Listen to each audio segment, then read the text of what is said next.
যাদের তেলের পিঠা ফোলে না, আজকে আমার টিপসগুলো ফলো করে তারা বাড়িতে তেলের পিঠা বানাবেন, অবশ্যই ফুলবে। আসসালামু আলাইকুম। আমি প্রথমে এর জন্য 1 কেজি পরিমাণ চালের গুঁড়ো নিয়ে নিলাম। এখন এখানে আমি খেজুরের গুড় দিয়ে দিব। গুড়টা দিয়ে আমি অল্প অল্প পানি দিয়ে এখানে সুন্দর একটি গোলা বানিয়ে নিব। আমি কাজটি হাতের সাহায্যে করছি, আপনারা চাইলে চামচ কিংবা অন্য কিছু দিয়েও করতে পারেন। গোলা করা হয়ে গেলে এর মধ্যে আমি ময়দা দিয়ে দিচ্ছি।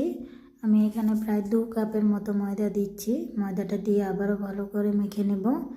এবার আমি এখানে হাফ চা চামচের মতো খাবার সোডা দিয়ে দিলাম। দিয়ে দিব এখন নারকেল কোরানো, এটা ফ্রেশ নারকেল ছিল।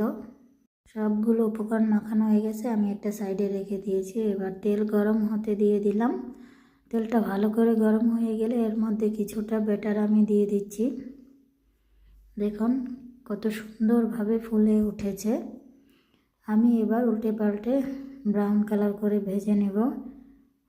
আমার পিঠা ভাজা হয়ে গেছে, এবার তুলে নিচ্ছি। আপনারা অবশ্যই বাড়িতে এভাবে বানিয়ে দেখবেন। সবগুলো পিঠা একদম ফুলকো ফুলকো হবে। আমার সবগুলো পিঠা বানানো হয়ে গেছে।